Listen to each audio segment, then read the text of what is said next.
Welcome to Scotland. I've been reliably informed today that Scotland is the most beautiful place to visit as voted by the Rough Guide travel guides.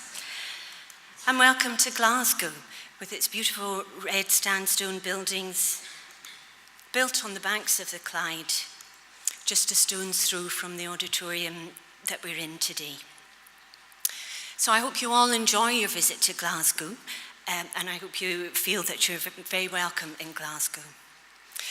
Glasgow has many famous sons and daughters.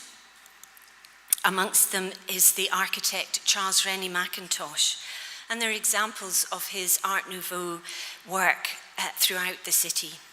These are pictures of the House for an Art Lover, and I hope you get a chance to see some of his work. There are many famous Glaswegians.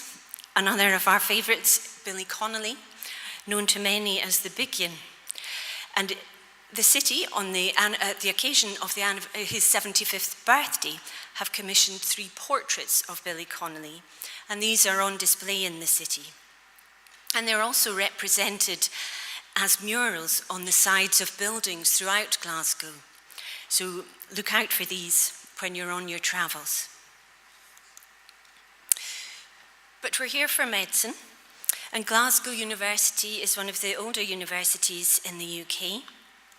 And Glasgow Medical School also has many famous sons and daughters.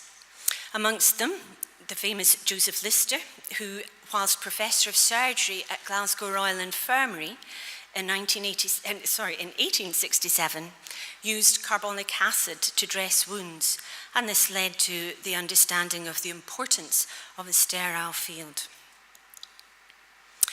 And then there's Professor Ian Donald, and in 1954 he moved up to Scotland to take the chair of midwifery. And he used his experience in the RAF and as an obstetrician to develop antenatal ultrasound, something that we're all very dependent on today.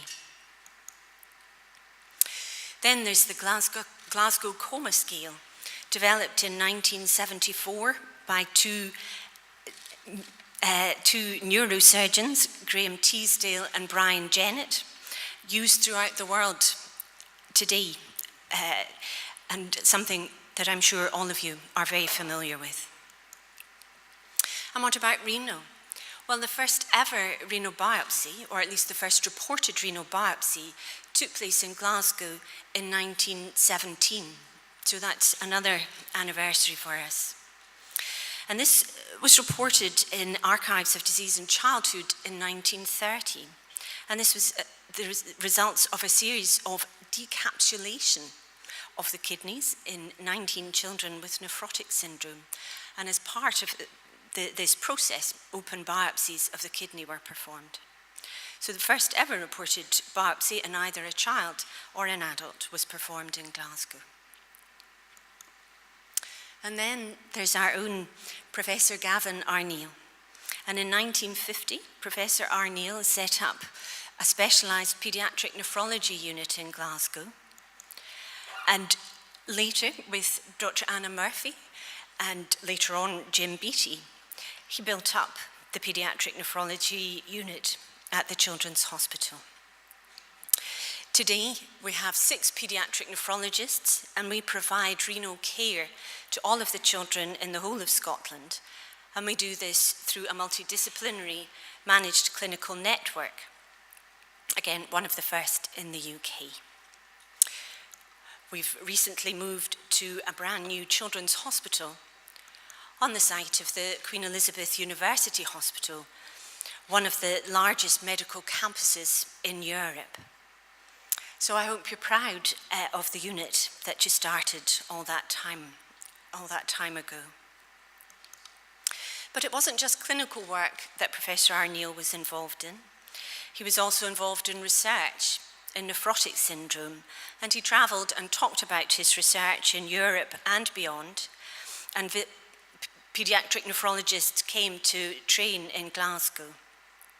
And it was Professor Arneil, along with Harman Tiddens and Nilu Halman, amongst others, who founded the European Society for Paediatric Nephrology in 1967.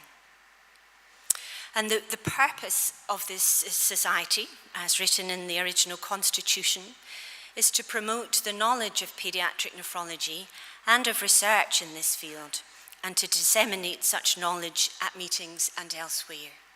And I think Professor Coward and his scientific committee have done just that for this meeting here. And so it was on a rather wet, rainy day in September 1967 that 37 paediatric nephrologists met in Glasgow at the university.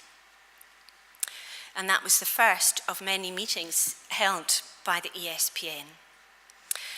And later on today, or later on this session, we'll hear from Stuart Cameron, who gave the very first presentation at that meeting in 1967. And the society has gone from strength to strength. There have been annual meetings interspersed with international paediatric nephrology meetings. And here we are, 50 years on, back in Glasgow, with a programme that I hope you will find very interesting. We are hoping to have over 800 delegates, so quite a change from the first meeting that was held in 1967.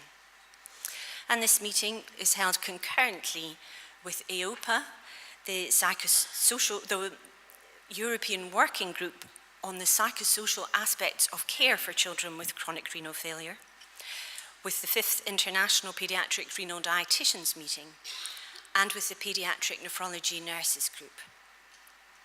So a truly multidisciplinary meeting.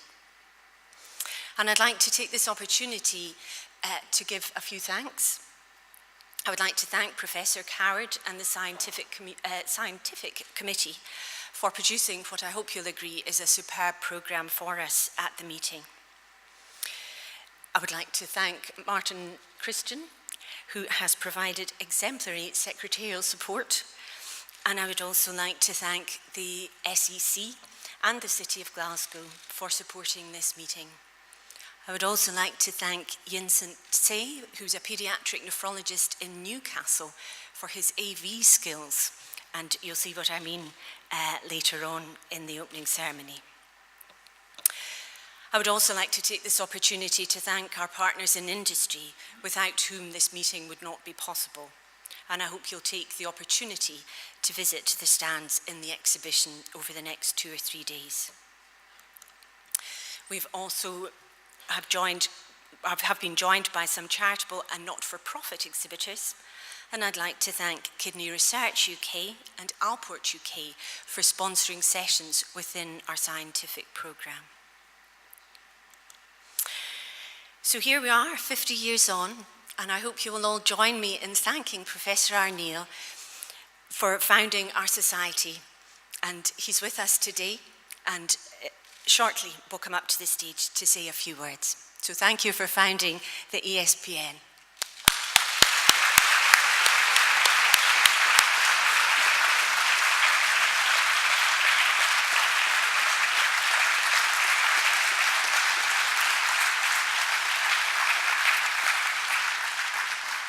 We've already had a wonderful history symposium this afternoon, and I was honoured to be in the presence of so many great paediatric nephrologists and paediatric nephrology heroes of mine.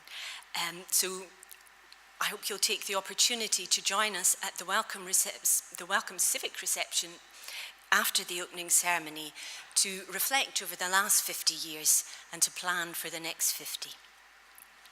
But I would like to invite the Right Honourable Lord Provost of Glasgow, Councillor Eva Bolander, to come up and give you another welcome to Glasgow. Thank you.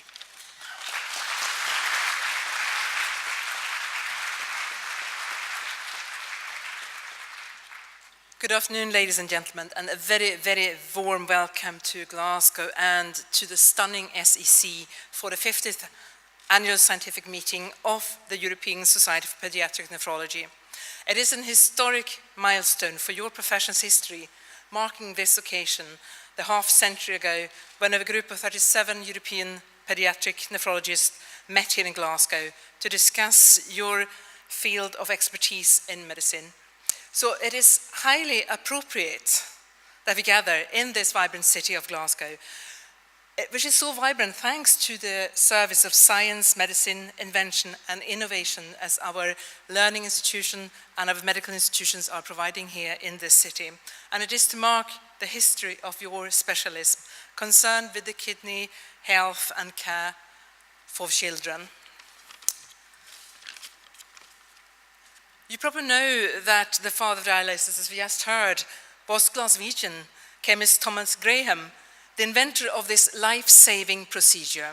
His legacy continues to this day, and I'm proud to say a statue in his memory is situated on George Square, our main civic square in the city centre of Glasgow. Glasgow is also home to a leading kidney transplant centre that has contributed greatly to aiding people suffering kidney difficulties across the decades. I have a very small personal sort of, you can hear my dialect. I'm not Scottish, I'm not Glaswegian by origin. I come from Stockholm originally, but I've been spending a long time here in Glasgow now and almost have like my adopted Scottish family here in Glasgow as well. And my adopted mother, if I put it that way, she was a nephrology nurse for a long time in Glasgow Western Hospital, and she's been telling me quite interesting stories in regards of her work there.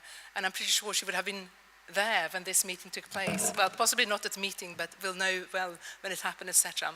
So that's my very small link to your profession and the events that are marking this conference here now. Anyway, going back to my speech here. Ladies and gentlemen, as well as being a city of science, medicine, invention, and innovation, Glasgow is also famous for its friendliness and its hospitality. And I can personally well witness that in the way how I've been received, not just as someone who's moved here and made my life here, but also in civic life and getting this position as the Lord Provost now representing the city of Glasgow. So I do hope you will all experience this very, very warm welcome while you have your time here in Glasgow.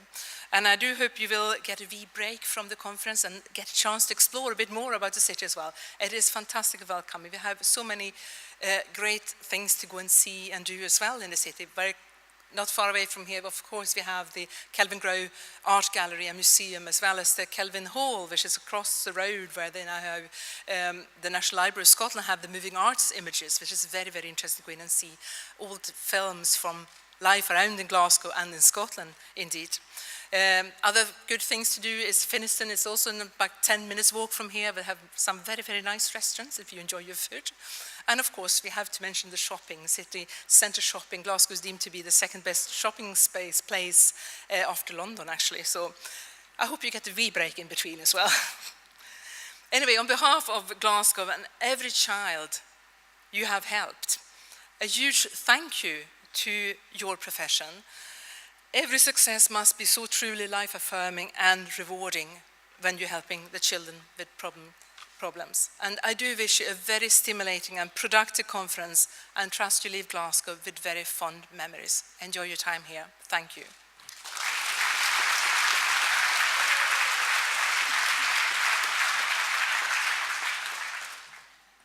I'd like to ask Professor Gavin Arneil onto the stage, and he's going to give another welcome back to Glasgow.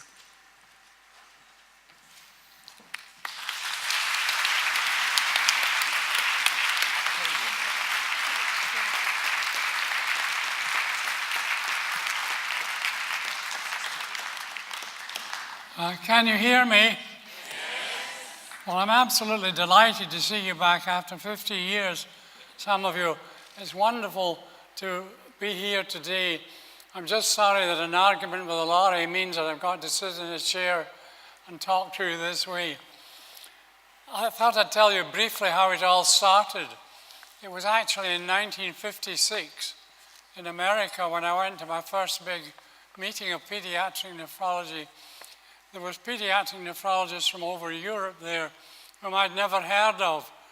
And the only thing they had in common was they spoke American or English as well as their own language. From then on, I started propaganda. We must have a society in Europe with a single speaking scientific society.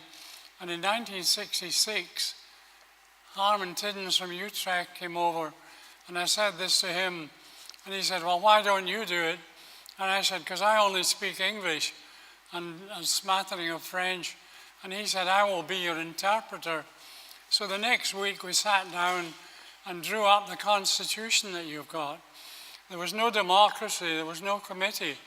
There was just the two of us sat down and drew out a rough constitution, sent it out to a dozen people in different countries, and to our astonishment, they all said immediately they would like this, particularly the fact that it was going to be a single language, and the conditions were that they were had to be able to speak English and give a paper at the first meeting, like Stuart Cameron started off. We thought the French people might not like it because there were French groups, Spanish groups, Russian groups, Scandinavian groups, and all of them had never really got together. But the French people were amazing because one came over and gave his paper very well, and the first person that asked him a question, in English of course, he hadn't a clue because he didn't speak English. He learned it phonetically and read it off a paper and kidded everybody that he could speak English. By the next year he could speak English and he was great. It doesn't seem possible looking back that from an idea in my office in 1966, by the next September we had the first meeting in Glasgow, which had about eventually 30 people attending from 17 different countries. And people who've run a meeting will realize what that means to do in 1 year from nothing. But the amazing thing is what you have all done. I'm quite astounded by the progress that you, and I'm talking about you as the entire society, have made, because all I did was throw the idea in and try to get it started and keep it going. You should be very, very proud of what you've done for the thousands and thousands of children in Europe and given the continent the best continental service for paediatric nephrology in the world. You heard already that the first kidney biopsy in children was in this hospital in 1917. It was the first biopsy in either an adult or a child. So that in fact is a record in the world, backed up by the Lancet, that this was so. So you have another excellent reason for celebrating, as was suggested. I know you'll carry on successfully for the next 50 years, and perhaps by the end of 50 years, some of you will return to celebrate the centenary here in this centre of Glasgow of paediatric nephrology, where we started it all. Thank you all very much for listening to me and coming, and have a wonderful meeting. I just wish I could be at every part of it. Thank you.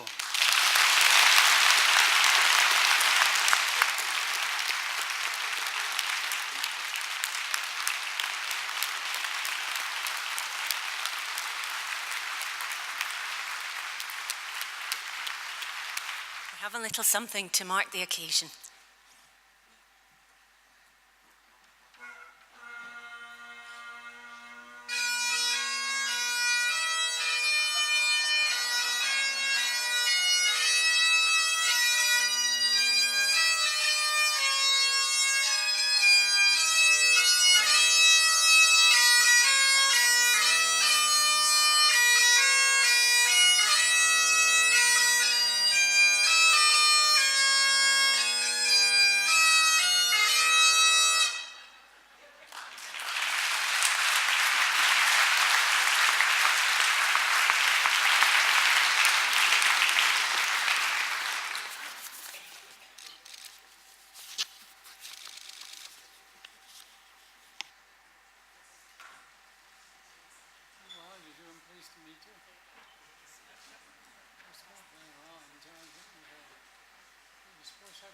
I was going to say, so I had to make it up.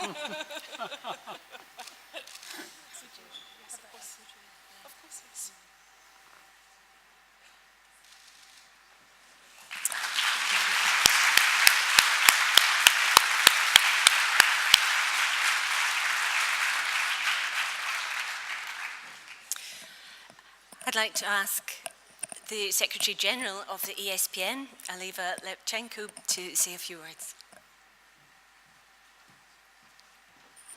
Good evening, everybody. It's really my great pleasure and my great privilege to welcome you at this 50th anniversary of our society. In this short welcome address, I would just like to review a little bit fast the past, the present, and the future, I hope, of our society. And why I'm doing this? Because I think the society can be compared with the life of the human being. And the human being has its past, and the past of the human being starts with a moment of fertilization.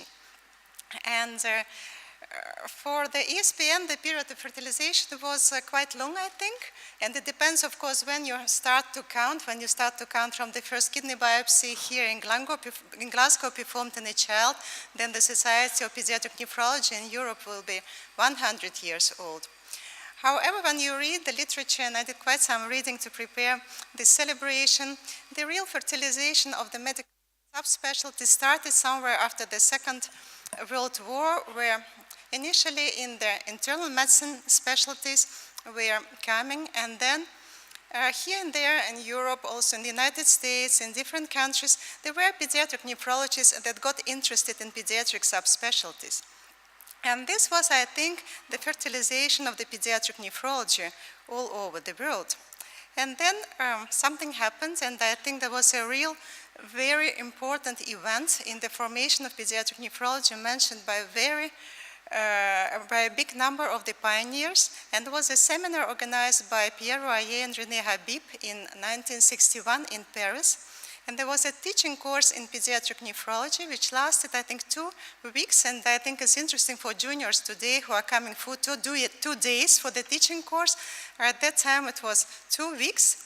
And as a result of that course, the first textbook, I think, in pediatric nephrology was published in 1963. And it was this famous book, Problème actuel de Nephrologie Paediatrique, which was a little bit later translated by Karl Scherer into German, and these were the first 2 books of pediatric nephrology that I have seen in the houses of many founders of pediatric nephrology. And actually, these 2 books, I took a photograph from them in the place of Andreas van Conje, whom I visited during the spring in Zurich, and these were 2 books lying on your kitchen table.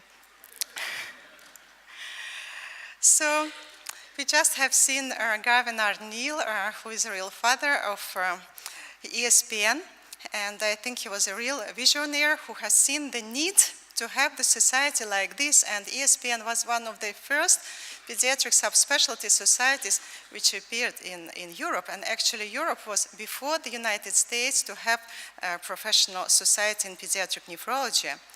And Gavin just mentioned another person who was important, and that was a Dutch pediatric nephrologist, Herman Tidden, who was a pediatric nephrologist in Utrecht, and he had excellent organizational skills, and he was really a great organizer. And together they wrote this constitution without a lot of democracy, but I think the document was very solid and very good. Tidden didn't stay in pediatric nephrology for a long time. He went forward with organizational tasks, and he became director of the university in Maastricht. And this was, I think, the first university in the world who started the problem-oriented teaching in medicine. Decades before the problem-oriented teaching was started in the other universities. So this is a famous photograph. We will see it many times, I think, during this meeting. This is a photograph of the first meeting with all founder members. And there are 40 of them, and I think something which is very interesting is the gender distribution. And this was already mentioned today by Marie-Claire Gubler, and I think this gender distribution has really changed when I look at the audience today. So, if you compare the life of the society with the life of the human being, just as a human being, the society has its roots and its family tree. And in this respect, ESPN was always a kind of a family. And we were really fortunate that many of the pioneers and of the founders of pediatric nephrology in Europe agreed to give interviews. And these interviews were recorded and they are all now on YouTube, and I'm really grateful for the team of Glasgow for doing that. So just as a human being, the society has its papas and its mamas, and these are the Secretary Generals and their Assistant Secretary, ESPN Council, the Treasurer, and also can see that our society had many more papas than mamas. And also this has changed during the last years.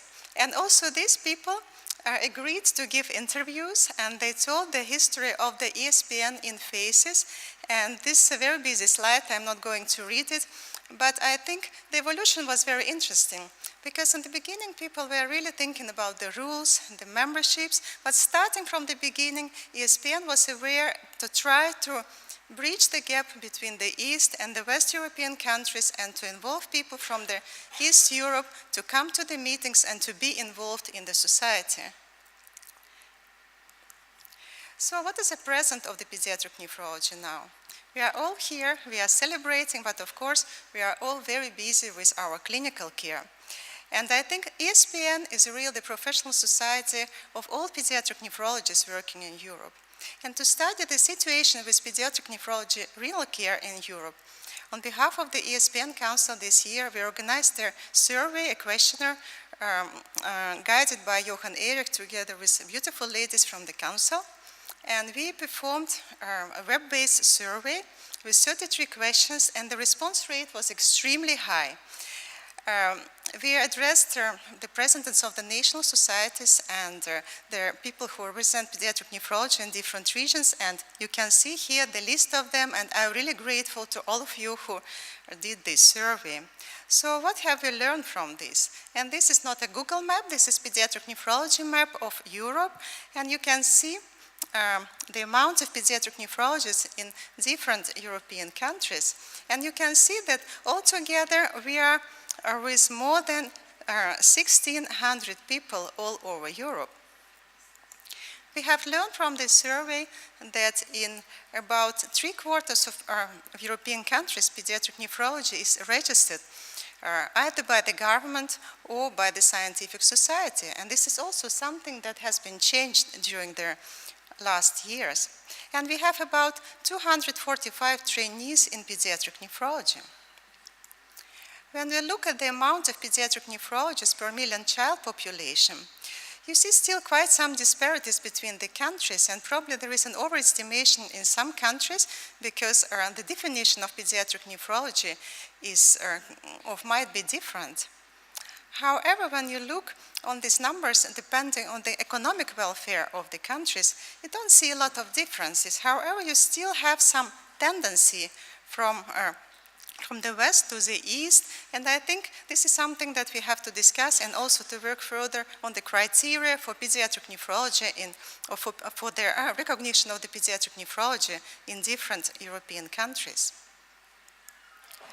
So what are the ESPN facts in 2017, 50 years after its founding? Now we count about 380 members. It might be a little bit more because there are several new members before this meeting. We have 7 professional working groups working in different domains of pediatric nephrology and producing very high-level scientific data.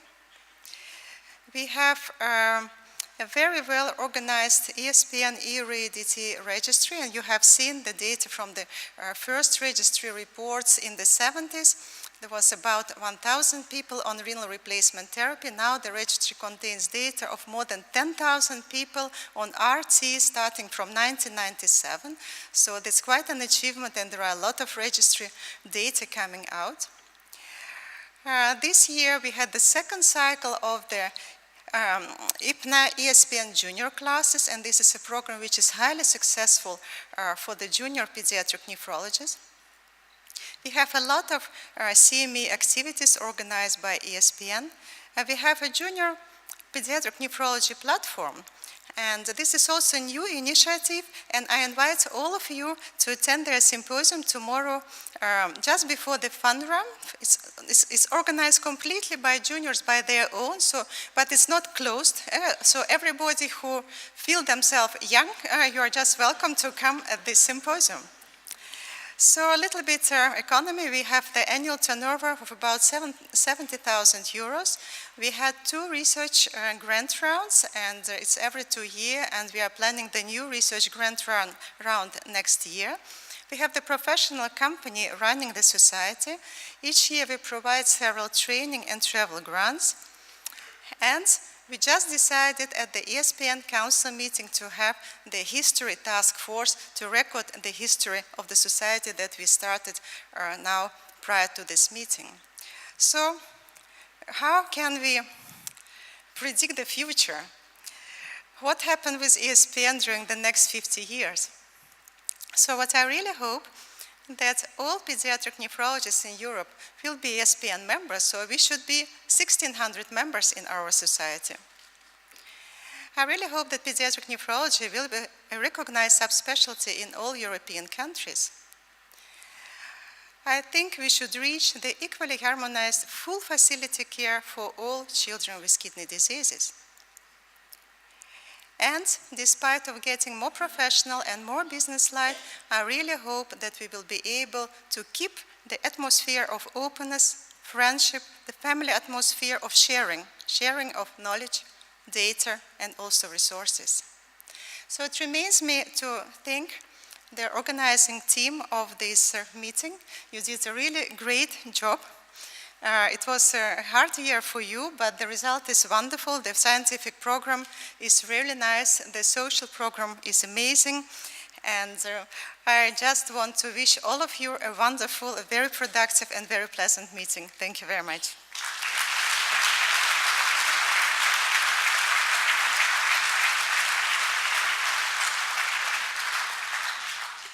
I'd like to ask Professor Stuart Cameron if he would come up and say a few words about the early days of ESPN. Professor Cameron was previously Professor of Nephrology at Guy's Hospital in London, with interests in glomerular disease and paediatric nephrology. He's written hundreds of papers and chapters in books, and he's going to tell us some about the early days of paediatric nephrology. Thank you. Thank you. Very briefly, I have to say, we're ahead of schedule, which is something I haven't seen in many programs in the last 50 years or so. Half a century is a very long time. I'm delighted and flattered immensely that I've been asked to participate in the welcome. My welcome is there on the slide to Glasgow. I'm not a Glaswegian. My father was, but I was born, I must confess, in Aberdeen. So those of you in Scots in the audience will know that there was always a feeling that Glaswegians couldn't understand what Aberdonians were saying, and vice versa.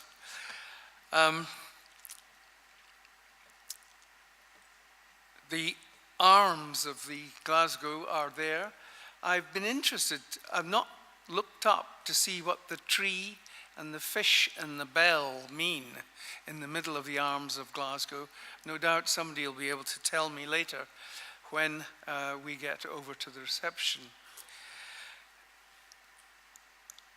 I thought I would just say a very few words about some of the events that provided the environment for Gavin to go to the United States and find people who were already gathering together as people interested in pediatric nephrology. The odd thing is that the American Society of Pediatric Nephrology wasn't formed until 2 years after the ESPN. I'll come back to that point in a minute. I wanted to talk about a few of the events that one of the crucial ones, which in terms of organizations, was in 1948, when a little boy called Robert Lee DeBold developed what we would now call a nephrotic syndrome. In those days, of course, it was called nephrosis. And his mother, Ada, who was obviously and evidently a very formidable lady, wouldn't accept the idea that nephrosis was almost unknown even to pediatricians, far less physicians as a whole, or that there was then no treatment for it. As it happens, just at that time, as you know, people like Gavin in Glasgow here, and also in the United States, Lucia and others, were pioneering the use of corticosteroids and then prednisolone, about which Gavin wrote a great deal at that time.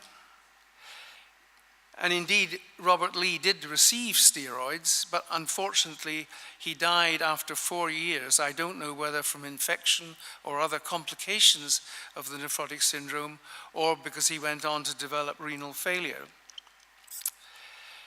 But Ada, seeing the lack of interest and information in the disease, went and formed the National Nephrosis Foundation.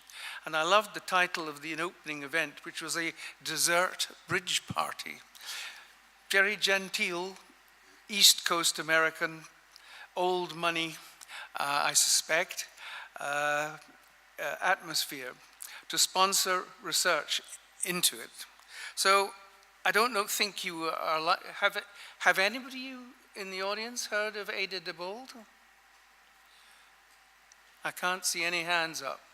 So I think the answer is it was worth talking about her tonight, because the National Nephrosis Foundation became the National Kidney Foundation of the United States, which is still a very lively and very active organization.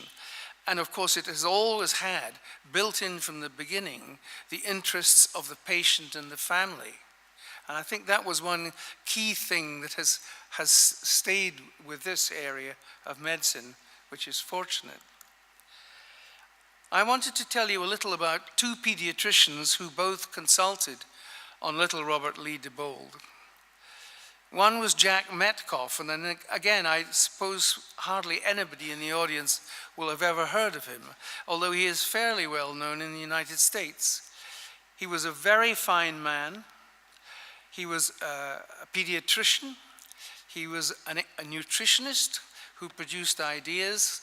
Cyril Chandler was talking about some of the later work, some of which arose from what Jack Metcalf did. And he was a skilled biochemist, and he was somebody who tried to do something but couldn't really manage it, and that was to try and relate biochemistry to the clinical manifestations of disease.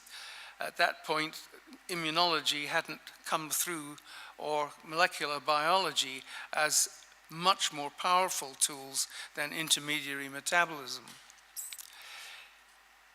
But together with Henry Barnett, of whom you'll hear more in a minute, and you've already heard about him already this evening,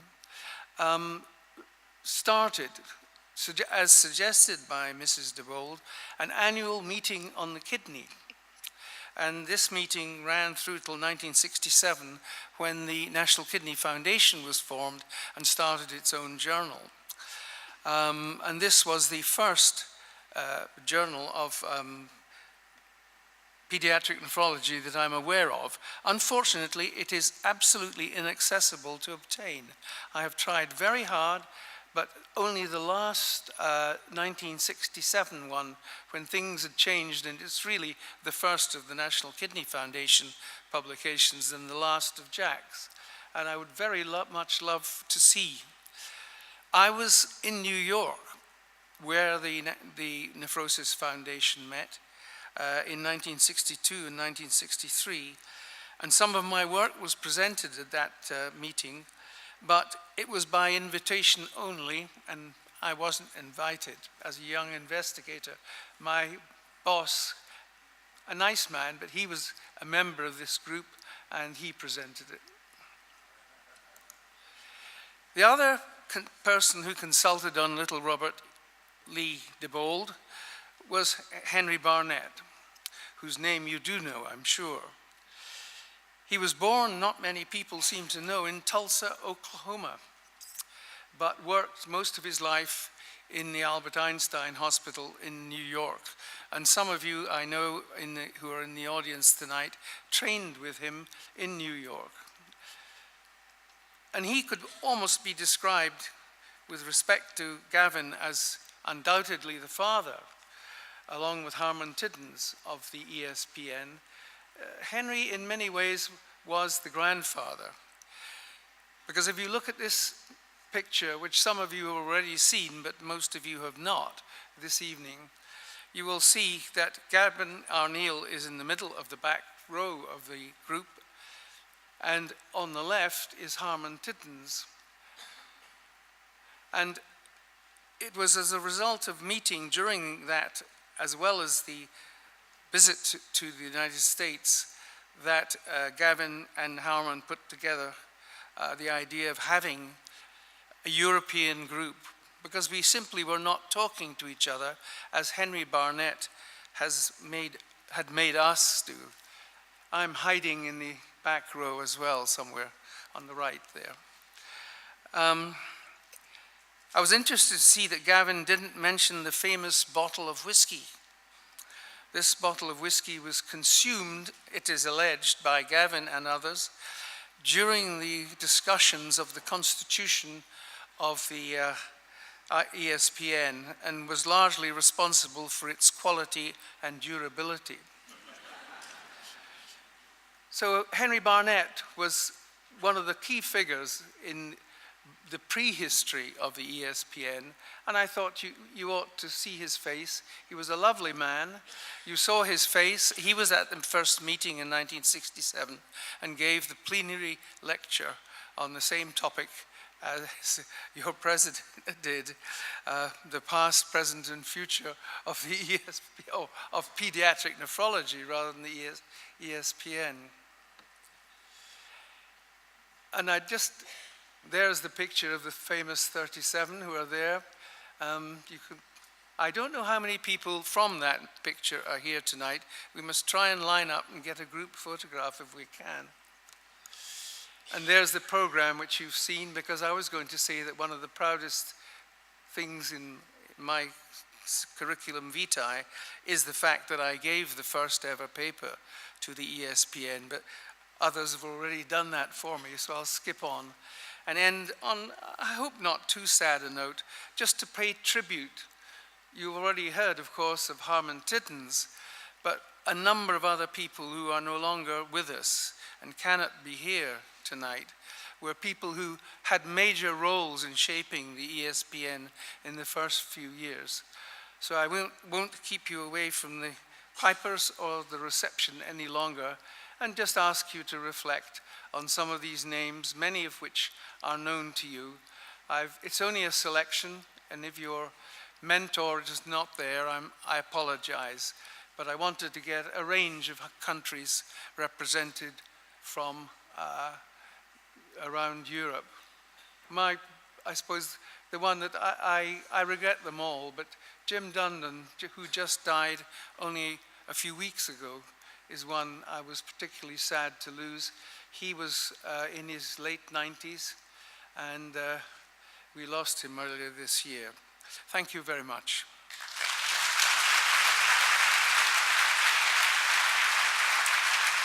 Thank you, Stuart. So we've talked a lot about this being the 50th anniversary meeting. We've tried our best to put on as good a scientific programme as we could to celebrate the achievements of the last 50 years. And we've asked each of the speakers to do a slide at the beginning of their talk, looking at what has changed over the past 50 years, and at the end to maybe reflect on what might be there in the next 50 years. And maybe in another 50 years, people will be meeting here in Glasgow. I don't think it'll be me. So we're having this conference as a celebration of the 50th anniversary, but we felt we wanted to mark that in other ways. And we asked past ESPN members if they would mind being interviewed. We recorded these with, I say we, I haven't actually done any of these, but people who know how to do these things have done it. Most of them have been with mobile phones, but we've obtained some splendid footage of many of the founding members of ESPN. And these have been made available on a YouTube channel. We're trying to get 100 members, and then we have our own channel with its own name. And we're close, so if you can, join up on YouTube, and we'll be able to have our own ESPN channel. We have a lot of footage, and one of the paediatric nephrologists in the UK, Yin Sint-se, has very skillfully put together some clips from various different interviews, and we've put these together to show as a short film for you just now. At the end of the film, we'll have some pipers to pipe us over to the Glasgow Science Centre, and if you can wait until they have left the stage before following them out into the concourse and then over to the Glasgow Science Centre. So if we could have the film. "50 years ago in Glasgow, from across Europe, paediatric nephrologists came together to share their work. For children affected, it was a time of terrible suffering, and families watched their children die without hope. Here are some early pioneers who are still able to share their stories. They represent many who cannot be here. There are many unsung heroes. Listen to their past and look to the future. There's still much for us to do, to discover and to heal."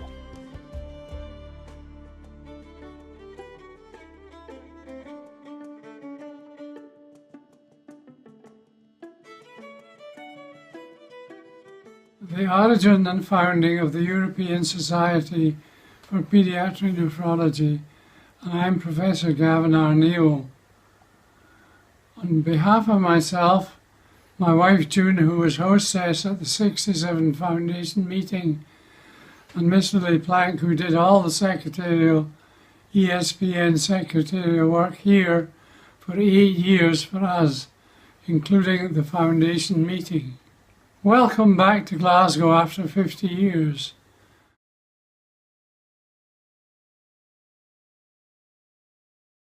I remember that in the foundation dinner in Glasgow, Professor Arneil insisted that the ESPN was founded as a society for improving, not only to study and investigate pediatric patients, but improving them. What were the conditions like at the start of my career? During my 3 years of training in pediatrics, 1964 to 67, infectious diseases were core business. Uropathies were handled by urologists for adults, and kidney disorders in children were considered exceptional. The head of my department felt that nephrotics were easily treated with steroids, that acute glomerulonephritis cured itself by bed rest, and HUS was a life-threatening disorder for which no treatment was available, besides transfusions. And indeed, in that 3 years period, 12 patients were diagnosed with Moscovich disease, the old term for HUS, and I assisted at the autopsy of 9 patients. The thing I remember is the length of hospitalizations. Although we knew it was chronic diseases, for instance, a child with nephrotic syndrome could spend months. And also the conditions of hospitalizations. For instance, I remember visits of parents were limited in time, not at night, not in the morning. We should not forget that at that time there was practically no renal replacement therapy. So if children were in hospital, they in end-stage renal failure, they would be sent home to die. We could do peritoneal dialysis, with this technique of torero, which was a kind of nightmare, without any drugs to prevent fear, pain, and all that. But it ended by death. So during my residency, during 1 year, we knew that all those children who had been on chronic kidney disease during years would die. And they did. And of course, dying, especially at that period, from renal failure was really something terrible. And nephrotic syndrome, of course, was an impossibility in terms of treatment. And I can even recall now finding resistant nephrotics requiring Southey's tubes inserted into the legs, with the children sort of sitting on benches with their legs in buckets so that the edema could be drained away, because we didn't have adequate and strong enough diuretics to manage such things.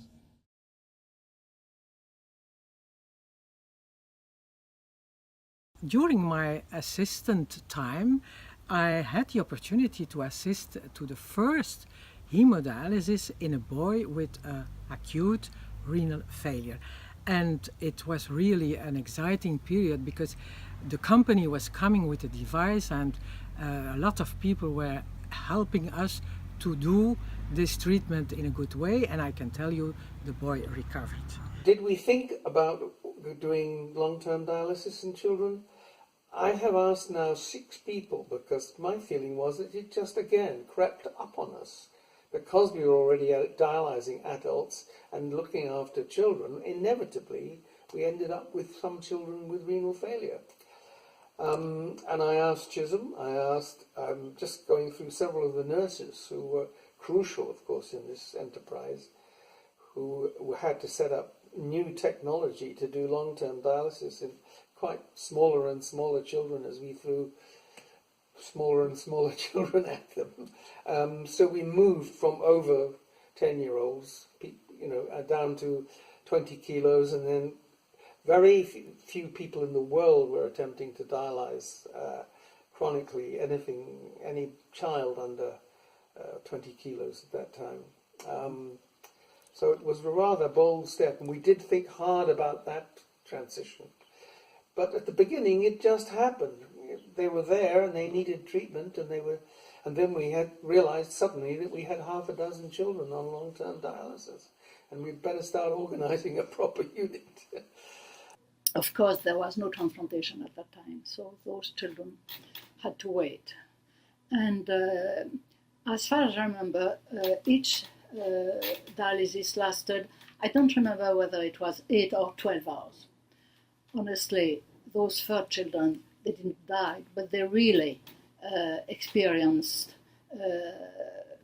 very uncomfortable periods. But in a way, for parents, the nightmare of progressive death was over. And I very well remember the atmosphere. At least he is alive. Let's do it the best we can.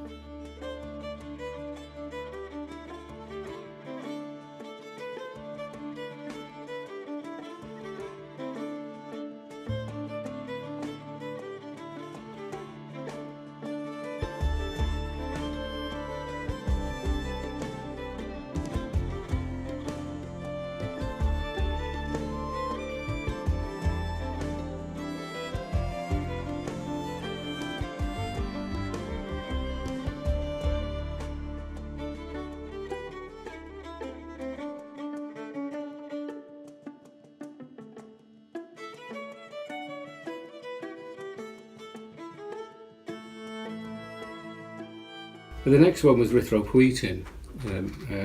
Children used to run with haemoglobins of 3 and 5 grams on dialysis, and we used to debate whether to actually transfuse them at all. And it must have been a remarkable improvement for them when they could get the haemoglobins up to 7, 8, 9 and 10, quite a new thing for them. It's very simple for managing this like this. And we started to treat this patient as the first child in the Formalad Necker Hospital. When I first started, renal biopsies were undertaken using the modified Wim Silverman needles. We would mark out the site of the lower pole of the offending kidney with marks on the child's back based on either an IVU preceding the procedure or by calculated guesswork, if you might put it that way. And we aimed at what we hoped was the appropriate spot. So what was amazing is that I was very young, only 32, and everything had to be created. That It was the first renal biopsy, the first hemodialysis, the first peritoneal dialysis. So everything had to be created.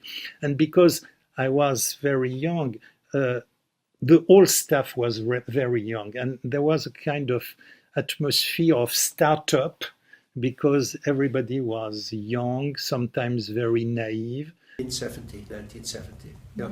And then we had the same year, we had the first renal transplant.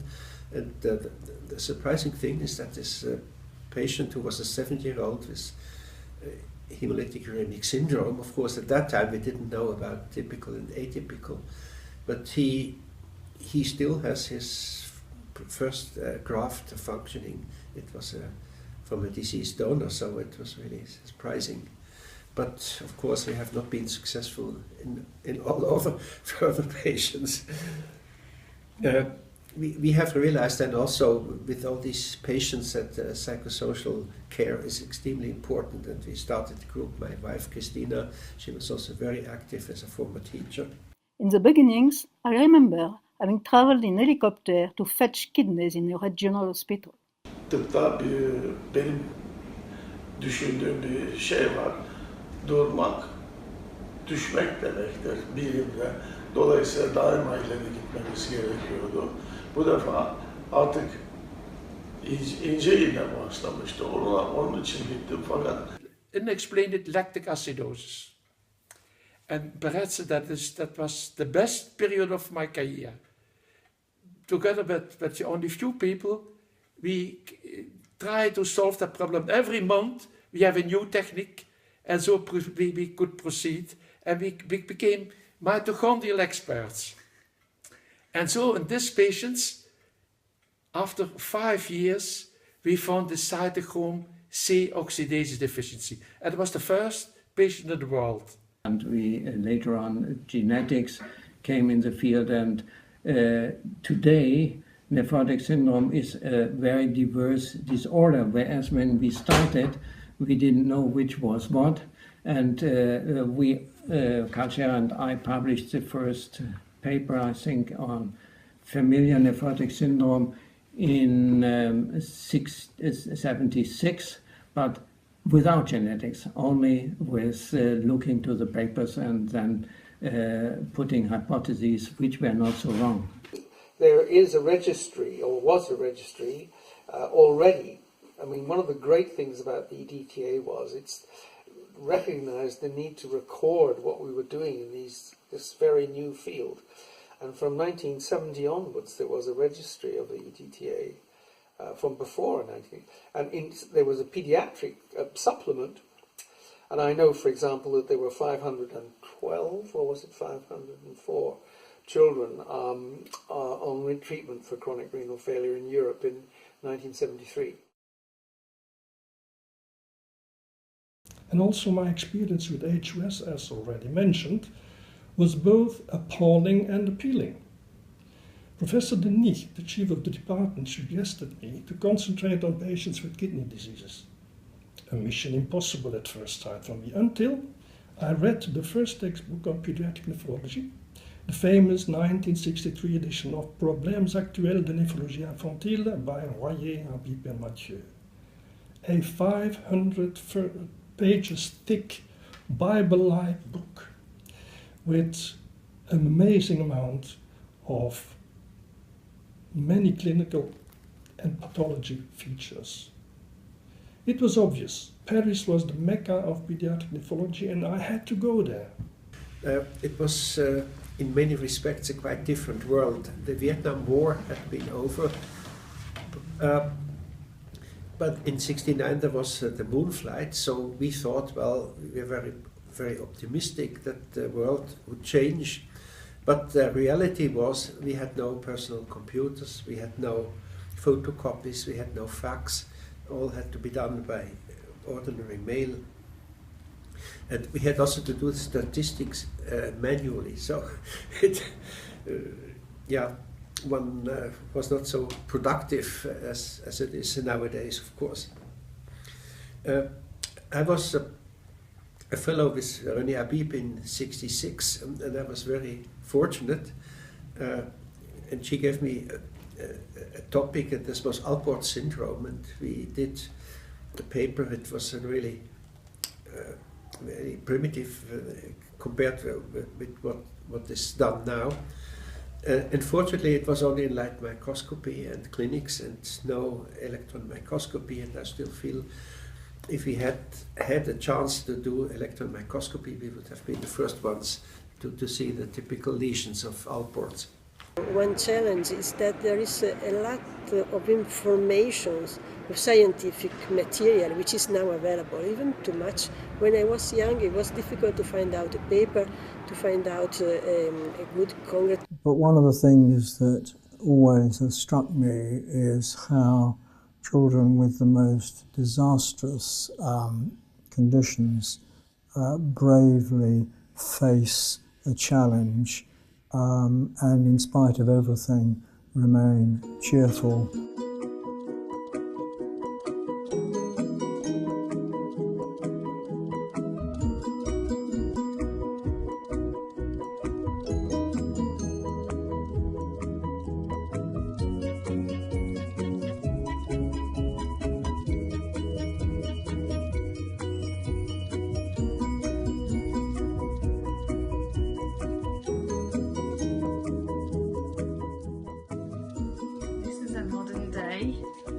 Dialysis machine.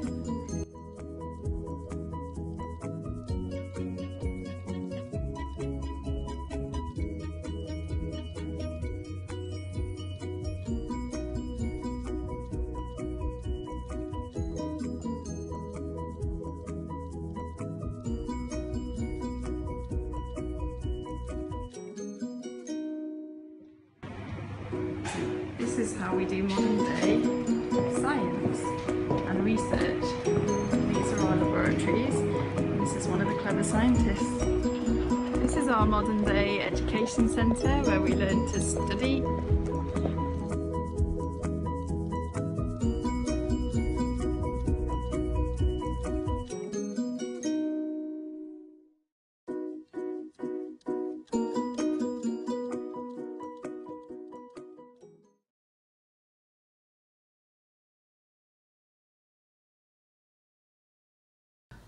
The first meeting was interesting.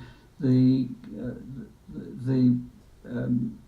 scientific papers were all short 10-minute papers and were of relatively unsophisticated level compared with today, although there were one or two people doing ultramicroscopy from Europe. I think it was good for us to meet up with all these people from Europe. I had no idea that there were so many people in various European countries who were doing nephrology. It went on like that in the same way later on.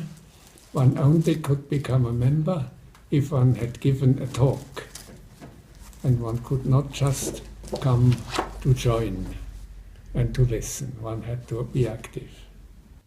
What was discussed there was the papers that were presented were mainly on what one was doing at that moment in his department, her department. So I talked about the long-term evolution of nephrotic syndrome in children. Part of it was about treated children with ACTH and corticosteroids. Others had not been treated at all, and we compared both groups. The activity of ESPN was based on building bridges between the different parts of Europe and building especially bridges across the Iron Curtain. My career in nephrology started after a visit Glasgow because of Gavin Arnell. Çünkü bana inanan ve benimle birlikte gece gündüz çalışan bir ekiple birlikteydim. O ekibi de Türkiye ile paylaşarak. It was a nice meeting, not too big. We took a bit of a tour of the Scottish Highlands, that was very pleasant. Bit of whiskey and that sort of thing, it's nice. You are very astute people, attending 2 anniversaries. 100 years ago, the first renal biopsies in either adults or children were performed here in Glasgow at the Royal Hospital for Sick Children. And 50 years ago, in 1967 with Harman Tiddens, when ESPN was pioneered. I never imagined what a success it would be. I would just like to say to all of you, on behalf of the children of Europe, whom you have benefited and who have benefited through ESPN, thank you for making my dream a reality and serving so many young people. We are so blessed by everything that you do. I mean, our daughter literally wouldn't be here without the progressive thinking, the innovation, the determination, the passion to continually treat children with renal issues and to continually find new and better ways to treat them and to improve their lives or to simply keep them alive. And I mean, like we've understood we've been involved in, I feel like, renal things now for 4 years because of Lucy, and we've seen even in that 4 years things moving on, and to think that, you know, the work that must have been done across those 50 years to get, you know, paediatric renal medicine to where it is now. And the fact as well, what I always find very inspiring, and what I find very inspiring through our experience of hospitals and medicine, is that there's never a point where anyone says, well, let's just stop here, this is great. Everyone's always looking to find new ways to treat and improve the treatment of children and improve their lives and what their enjoyment of life and what they can experience, you know. So all I would say is thank you so much for everything you do and keep it up. And you got in this bed, or a bed like it, and then the nurse has got this machine, hooked it up to you, and then this machine took your blood out and cleaned it here, and then it put it back into you, all nice and clean.